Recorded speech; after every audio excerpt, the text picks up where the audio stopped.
Okay, now we go on. This time we have questions 6 to 13 and true false not given. कितने questions हैं? 2 4 6 8. अब ये 8 questions अगर आपने समझ लिए तो आपको ट्रू फॉल्स नॉट गिवन में प्रॉब्लम नहीं रहेगा, समझना है।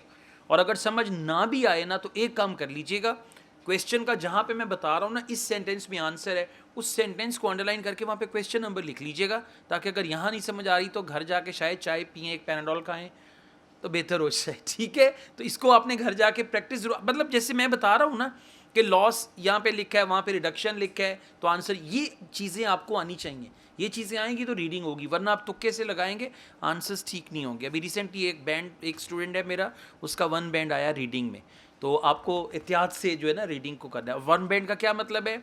आंसर्स ट्रांसफ़र नहीं किए। ठीक है, बाज़ का इंसान ओवर जॉयड हो जाता है ना, मेरा टेस्ट बड़ा अच्छा हो गया है and all that, answer transfer नहीं किए तो फिर 1 बैंड आया उनका। ठीक है, तो आप लोगों ने ऐसा नहीं करना सब ने। All right, let's go on. Question number 6, significant numbers. अब ये इनकी वर्डिंग को समझना है, और ये वर्डिंग मैं फिर बता रहा हूँ, रिपीट। सिग्निफिकेंट नंबर का क्या मतलब है? बहुत बड़ा number. Significant number of thylacines were killed by human. अब अगर तो large number of thylacine were killed by human from 1830s onward, तो आंसर होगा ट्रू। और अगर कोई डिसीज आया उससे वो बेचारे सारे खुद ही मर गए, तो आंसर होगा फॉल्स। और अगर नहीं बताया कि उनको मारने में इंसान का किरदार था या डिसीज का था या कैसे मरे, तो आंसर होगा नॉट। अब ये जब भी आपने ट्रू फॉल्स नॉट गिवन पढ़ना है ना, आपको पता होना चाहिए कि अगर ये हुआ तो ट्रू, अगर वो हुआ तो फॉल्स, अगर ये दोनों ही ना हुए तो नॉट गिवन। अब जरा चलते हैं 1830s का वर्ड ढूंढते हैं। Second page, first paragraph, 1830s। ठीक है, अब हमने ये देखना है, अगर तो significant number were killed by human तो आंसर ट्रू होगा। मैं शुरू से पढ़ रहा हूँ, और जब पढ़ना है ना तो अपने ध्यान से पढ़ना है, समझ के पढ़ना है। Dramatic decline of thylacine and Tasmania, which began in the 1830s and continued for a century, is generally attributed to the relentless efforts of sheep farmers and bounty hunters. कि किसकी वजह से हुआ? Sheep farmer. कि ये जो थाइलेसिन है उनकी भेड़ बकरियां खा जाता था, उन्होंने बंदूक रखी हुई थी, तू आ हम मार देंगे। ठीक है, so sheep farmers and bounty hunters with shotgun. अब मुझे बताएं, शीप फार्मर्स और बाउंटी हंटर्स कौन है? ह्यूमन। ठीक है, और क्या लिखा हुआ है? लिखा हुआ है 1830s and continued for a century is generally, यानी ड्रामेटिक डिक्लाइन। ड्रामेटिक डिक्लाइन का मतलब है सिग्निफिकेंट नंबर उनका कम हो गया, और वो किस वजह से था? इनकी वजह से। वापिस आए क्वेश्चन पे। Significant number of thylacine were killed by human from 1830s. Answer is true. Well done. ठीक हो गया, उन्होंने शॉटगन से मार दिया उसको एंड ऑल दैट। जी जी, वहां पे इसका आंसर नहीं है, डोंट कंफ्यूज योर सेल्फ। बिल्कुल भी नहीं, वो किसी और एंगल में, मैं उस पर भी आऊंगा। ठीक है, मैं सिस्टमेटिकली हर एक पे आऊँगा। बेसिकली पता है क्या है, अगर आप गलत पैसेज का पार्ट पढ़ रहे हैं और आंसर को एट्रीब्यूट उसके साथ कर रहे हैं, तो आपका आंसर कभी भी ठीक नहीं होगा। आंसर सही करने के लिए बहुत ज़रूरी है कि जिस सेंटेंस में आंसर है पैसेज के, आप उसी को पढ़ें। अब हमने यहाँ पे क्या किया, यहाँ पे फर्स्ट पैराग्राफ का फर्स्ट सेंटेंस हमने फुल स्टॉप तक पढ़ा, एक ही सेंटेंस पढ़ा ना, उससे हमें आंसर मिल गया। ठीक है, और ये ट्रू फॉल्स नॉट गिवन जो है ये सिस्टमैटिकली चलेगा। अभी देखिएगा, आपको क्वेश्चन नंबर 6 का आंसर मिला है, आगे ऑलराइट मिल गया। देखा ना, ये कंफ्यूजन आपकी अपनी होगी। और क्लास के लिए ना चाय पी के आया करो, चाय में थोड़ी सी कॉफ़ी तूड़ लेनी है, तूड़ना समझते हैं, चुटकी डाल लेनी है। ओके, डोंट वरी, सही है। देखिए, रीडिंग करते हुए कंफ्यूज ना हो, आराम से करें। Question number 7, several thylacines were born in zoos। Underline करें several को, और several के लिए वर्ड यूज करेगा many, dozens of। Several thylacines were born in zoos during the late 1800s। अब late 1800s क्या होगा? 1874, 1880, 1890। तो several thylacines were born in the zoo। वापिस आएं, सेकेंड पैराग्राफ, और हमारा क्लू वर्ड है zoo। ठीक है, अब मैं सेकेंड पैराग्राफ सेकेंड पेज पढ़ने लगा हूं। There was only one successful attempt to breed a thylacine in captivity at Melbourne Zoo in 1899. This was despite the large numbers that went through some zoos, particularly London Zoo and Tasmania. And that's it. क्या बोला? There was only one successful attempt to breed. अब जब एक successful attempt हुई कि इसकी नस्ल को आगे बढ़ाया जाए, तो क्या उसमें सेवरल होगा? Yeah, several thylacines were born. No, they said only one successful attempt. What does it mean?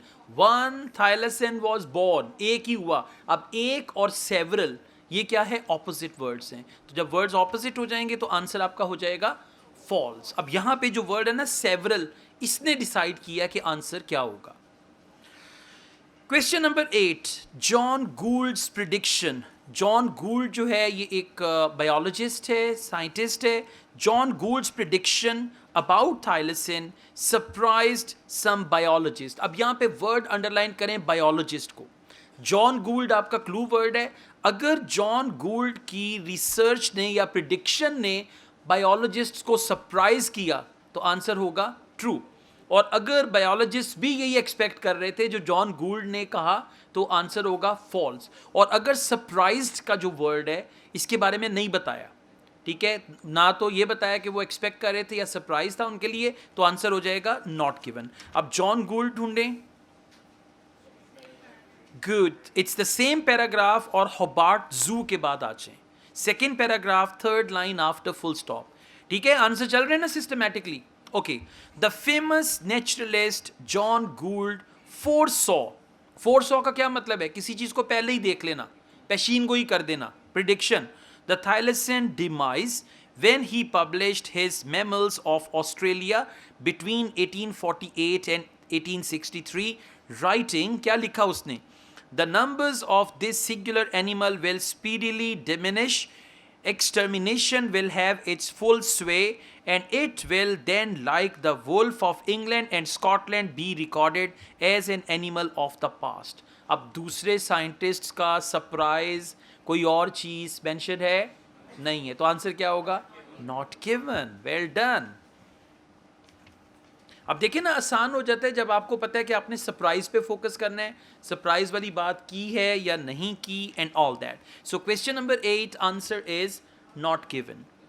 जी हाँ, सीक्वेंस में आएंगे, बिल्कुल एग्जैक्टली. और अभी भी देखें सीक्वेंस में ही आ रहे हैं. क्वेश्चन नंबर 9, इन अर्ली 1900s. अब अर्ली 1900s का क्या मतलब है? 1905, 1910, 1915, 1920 तक, 20-25 तक को हम अर्ली कहेंगे. मिड 1900s किसे कहेंगे? 1950 को. और लेट 1900s हो जाएगा 1980, 70, 90 एंड ऑल दैट. अच्छा, in early 1900s many scientists became worried. अब became worried को अंडरलाइन करें. About the possible extinction of thylacine. अब अगर अर्ली 1900s में साइंटिस्ट परेशान हो गए कि ये जो जानवर है ये एक्सटिंक्ट बन जाएगा, यानी दुनिया से बिल्कुल ख़त्म हो जाएगा, सफ़े हस्ती से मिट जाएगा, तो आंसर होगा ट्रू. और अगर वो परेशान नहीं हुए, दे वर सेटिस्फाइड कि इसको हम बचा लेंगे, तो आंसर होगा फॉल्स. और अगर ये वरिड वाला एलिमेंट, यानी वरिड थे या सेटिस्फाइड थे, अगर ये एलिमेंट नहीं है तो आंसर हो जाएगा नॉट गिवन. अब वापस आते हैं 1900 and all that. Okay, second last paragraph, first line से मैं पढ़ रहा हूं. However there seems to have been little public pressure to preserve the thylacine, nor was much concern expressed by scientists. अब एक होता है कंसर्न शो करना. कंसर्न शो करने का मतलब है यू आर वरिड. अगर मैं कहता हूँ ना I am concerned about your health, मैं आपकी सेहत को लेके परेशान हूँ. और अगर मैं कहता हूँ I am not concerned about you, कि मैं आपकी वजह से कोई मुझे परेशानी नहीं है. अब क्या लिखा हुआ है यहाँ पे? लिखा हुआ है नॉर. नॉर का मतलब है बिल्कुल भी नहीं. Was much concern expressed by scientist. Scientist को कोई परेशानी नहीं थी. परेशानी के लिए वर्ड क्या आ गया? कंसर्न. अब वापिस आए, क्वेश्चन है अर्ली 1900 साइंटिस्ट बिकेम वरिड, और वहां पे क्या दिया हुआ है? नॉर. ये so answer is false. Well done, very good. Okay, question number 10, T.T. Flynn's proposal. अब हमारा क्लू वर्ड क्या होगा? T.T. Flynn. T.T. Flynn's proposal to rehome captive thylacine. Rehome का मतलब है उसको वापस उसका जो हैबिटेट है वहां पे जाके छोड़ दिया जाए, राइट? सो टीटी फ्लिंस का जो प्रपोजल था टू रीहोम कैप्टिव थाइलेसिन, कि जिनको उन्होंने पकड़ के रखा हुआ था उनको छोड़ दें on an island, prove to be impractical. अब अगर उसका प्रपोजल इम्प्रैक्टिकल कहते हैं जो प्रैक्टिकली पॉसिबल नहीं है, किया नहीं जा सकता, अगर तो उसका प्रपोजल इम्प्रैक्टिकल था तो आंसर होगा ट्रू. और अगर उसका प्रपोजल प्रैक्टिकल था, ये हो सकता था, तो आंसर होगा फॉल्स. और अगर प्रैक्टिकल इम्प्रैक्टिकल नहीं बताया और यहाँ पे दिखा हुआ है प्रूव टू बी, यानी साबित हो गया कि उसका प्रपोजल जो है वो प्रैक्टिकल नहीं था, ठीक है? तो अगर ये प्रूव हो जाता है तो आंसर ट्रू, प्रूव नहीं होता तो फॉल्स, और अगर नहीं बताया कि प्रूव हुआ या नहीं हुआ तो नॉट गिवन. टीटी फ्लिंस का वर्ड देखिए कहाँ पे है. ओके, सेकेंड लास्ट पैराग्राफ की थर्ड लाइन में सब लोग आ जाएं. अ notable exception was T Flynn, professor of biology at the University of Tasmania. In 1914, he was sufficiently concerned. He का मतलब है T.T. Flynn about the scarcity of the thylasin to suggest. अब suggest का मतलब है उसने proposal दिया, proposal की जगह पे word आ गया to suggest that some should be captured and placed on a small island, कि कुछ को पकड़ के एक छोटे से जजीरे पे छोड़ दें ताकि खुद ही उनकी जो पॉपुलेशन है वो बढ़ती जाए. Small island. But it was not until 1929 with the species on the very edge of extinction. लेकिन ये उन्होंने किया नहीं, ठीक है? अब बात को समझिएगा जरा, कि उसने प्रपोजल दिया कि इनको ना एक आइलैंड पे छोड़ दें ताकि खुद ही से इनकी पॉपुलेशन बढ़े और ये एक्सटिंक्ट ना हो. But it was not until 1929 when the species on the verge edge of extinction that Tasmania's animal. अब देखें, एक बंदे ने प्रपोजल दिया, उस प्रपोजल को एक्शन में नहीं लेके आए, तो क्या कैसे प्रूव होगा कि वो प्रैक्टिकल था या प्रैक्टिकल नहीं था? ठीक है, अब देखिए उसने जो प्रपोजल दिया बस यहां तक बताया. अब वो प्रपोजल प्रैक्टिकल साबित हुआ या इम्प्रैक्टिकल साबित हुआ उसके बारे में इंफॉर्मेशन नहीं है, तो आंसर क्या होगा? Not given. Well done. अब यहां पे prove to be impractical, prove कोई नहीं है कि वो उसने प्रपोजल दे दिया उसके बाद वो हुआ ही नहीं, तो वो प्रैक्टिकल था इम्प्रैक्टिकल था, इसके बारे में कोई इंफॉर्मेशन नहीं. Question number 11. There were still reasonable numbers of thylacines in existence when a piece of legislation protecting the species during their breeding season was passed. अब जरा सुने, उन्होंने एक कानून पास किया कि जब इस टाइगर का ब्रीडिंग पीरियड होता है, जब ये बच्चे देते हैं, तो उस दौरान इसका शिकार नहीं किया जाएगा. तो जब वो कानून पास हुआ उस वक्त रीजनेबल नंबर ऑफ थाइलेसिन्स जिंदा थे, मतलब काफी तक. अगर तो रीजनेबल थे जब कानून पास हुआ तो आंसर क्या होगा? ट्रू. और अगर उस वक्त तक बस थोड़े से ही रह गए थे जब ये कानून पास हुआ तो होगा फॉल्स. और अगर ये नहीं बताया कि थाइलेसिन की तादाद कम थी या ज्यादा थी जब ये कानून पास हुआ तो हो जाएगा नॉट गिवन. ठीक है, वापिस आए. ओके, अब हम इसको पढ़ने लगे हैं. सेकेंड लास्ट पैराग्राफ और 1 2 3 4 5th लाइन में फुल स्टॉप के बाद लिखा हुआ है but it was not until 1929. सबको मिल गया? अब जरा गौर से सुनिएगा. But it was not until 1929 with the species on the very verge of extinction. क्या हुआ? एक्सटिंक्शन को पहुंच गया. जब एक्सटिंक्शन को पहुंच गया तो क्या रीजनेबल नंबर होगा? नहीं हो. मतलब क्या कि बस चंद दाने बाकी रह गए दुनिया में. ठीक है, एक्सटिंक्शन में पहुंच गया. फिर क्या किया?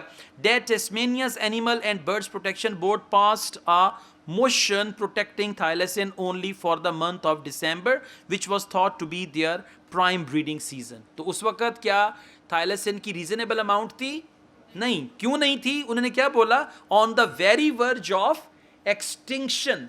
जानवरों की एक्सटिंक्शन समझते हैं ना. अब जैसे पैंडाज हैं, अब पैंडास चंद 100 या चंद हजार रह गए दुनिया में, तो उसके चंद रह गए तो तब उन्होंने कानून पास किया. अब वापस आए क्वेश्चन पे. क्वेश्चन में क्या लिखा हुआ है? There were still reasonable number, और वहां पे क्या है? On the very verge of extinction. तो जब वेरी वर्ज ऑफ एक्सटिंक्शन पे पहुंचा तो नंबर रीजनेबल नहीं था, तो आंसर क्या हो जाएगा? False. Very good. Question number 12. From 1930 to 1936, only known living thylacine were all in captivity. अब यहाँ पे जो वर्ड है ना all का, इसने डिसाइड करना है कि आंसर ट्रू होगा, आंसर फॉल्स होगा, आंसर नॉट गिवन होगा. और दोबारा बता रहा हूँ, ट्रू फॉल्स नॉट गिवन में ये सारी डिवाइसेस आएंगी. ये उनकी डिवाइसेस हैं. एक क्वेश्चन बनाएंगे ऑल के साथ, एक क्वेश्चन बनाएंगे प्रूव्ड के साथ, एक क्वेश्चन इसके साथ. ये चीज़ें रिपीट होंगी सारी. ठीक है. सो 1930 से 1936 तक ओनली नॉन लिविंग थाइलेसिन, कुछ जो जिंदा थाइलेसिन था वो सारे के सारे कैप्टिविटी में थे, यानी वो पिंजरे में थे. अब अगर तो वो सारे के सारे पिंजरे में थे तो आंसर होगा ट्रू, और अगर वो आधे पिंजरे में थे और आधे जंगल में थे तो आंसर होगा फॉल्स. और अगर ये नहीं पता कि क्या सारे के सारे कैप्टिविटी में थे या नहीं थे तो आंसर होगा नॉट गिवन. अब वापिस आए सेकेंड लास्ट पैराग्राफ, और इसको मैं पढ़ने लगा हूं फोर्थ लास्ट लाइन से. The last known wild thylacine. ठीक हो गया. The last known wild thylacine. Okay, all right. To be killed was shot by a farmer, कि आखिरी जो था उसको एक किसान ने कत्ल कर दिया in the north east of Tasmania in 1930, leaving just captive specimens. Leaving just captive specimens. Official protecting of the species by Tasmania government was introduced in 1936, 59 days before the last known individual died. Last known individual died. कहाँ पे मरा? In Hobart Zoo. अब इसका क्या मतलब है कि जो आखिरी था वो सारे का सारा जू में था, और जू का क्या मतलब है? कैप्टिविटी. जू के लिए वर्ड क्या यूज होता है? एक को किसान ने मार दिया और दूसरा जो था, और वो एक ही रह गया था. Last known individual. इंडिविजुअल का क्या मतलब है? अकेला. वो जो था tiger, died in Hobart zoo on 7 सितंबर 1936. तो वापस आए. From 1930 to 1936 the only living thylacine were all in captivity. Answer is true. Why true? एक जो था जंगल में, उसको एक किसान ने मार दिया. अब ये अकेला था जो 1930 से 1936 तक जू में रहा और 1936 में ये मर गया. So answer is true. Question number 13. Attempts to find living thylacines are now rarely made.